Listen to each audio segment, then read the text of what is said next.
The Battle of Coral Sea was one of the turning points in the Pacific War.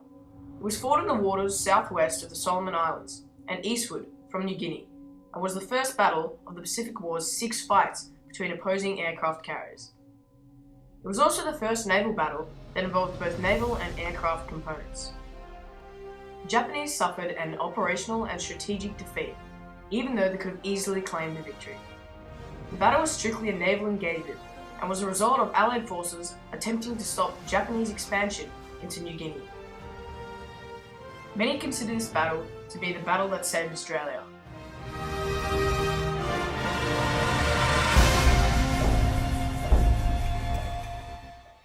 The skirmish was located in the Coral Sea, which is an area separating the Solomon Islands, the eastern tip of New Guinea, and the northeastern coast of Australia. The area is thousands of square kilometres large, and for a large portion of the battle, the opposing forces could not locate the enemy. Planes were sent out by each carrier group. However, the planes usually never found their targets due to the large search area, poor weather conditions, and the limited skills of the pilots on boat identification.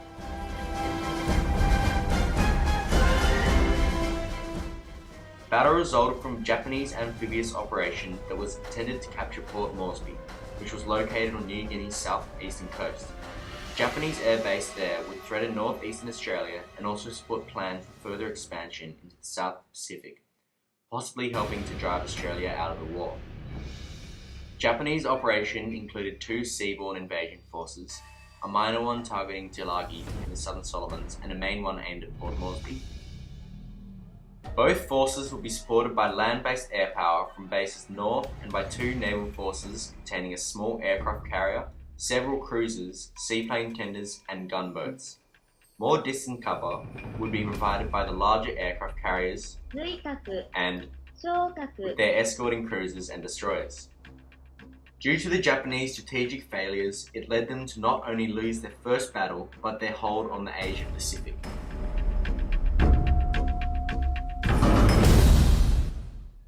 Admiral Chester Nimitz, Commander-in-Chief of the Pacific Fleet, created the American response to the Japanese intentions.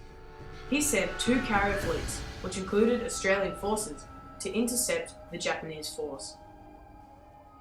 This fleet also included submarines, land-based aircraft, destroyers, and patrol seaplanes.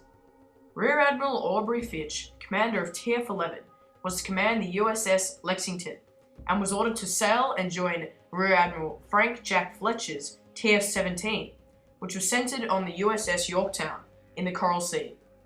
The cruiser force TF-44, commanded by Australian-born Rear Admiral John Craze, was deployed from the south. This combined force was under the command of Rear Admiral Fletcher and was known as Task Force 17, which included a group of 3 cruisers and 3 destroyers, as well as a support group and a search group consisting of 11 submarines.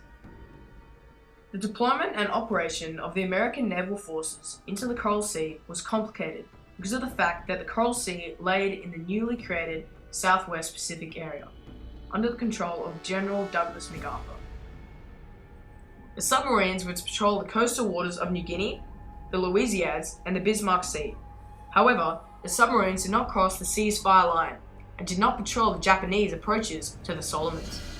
Had they done so, then the movements of Tugaki carriers into the Coral Sea may have been detected earlier. In the Pacific Fleet headquarters at Pearl Harbor, a large chart of the Coral Sea area was laid out, and staff started plotting the movements of the 2 opposing forces. An orange line traced the expected movements of the Japanese fleet, while blue lines showed the converging Allied forces. Not only did the element of surprise play a crucial role in the victory in the battle, but the level of strategy also played a vital role in the overall victory.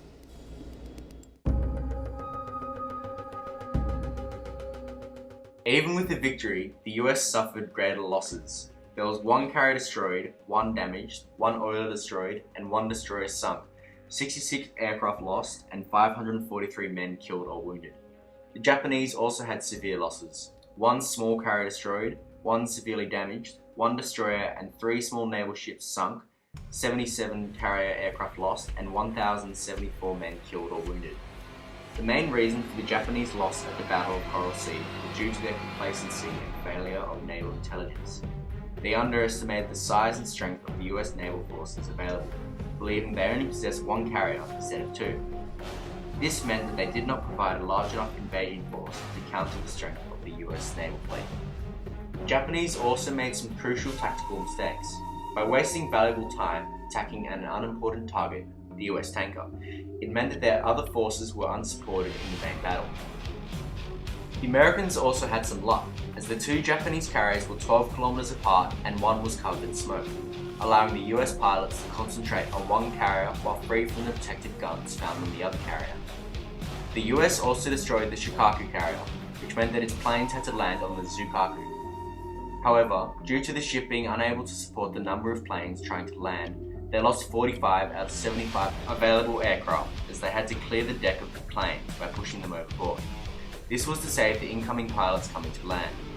Due to the tactical errors of the Japanese naval force, they suffered a strategic loss, meaning that they lost all of their naval powers in the Pacific.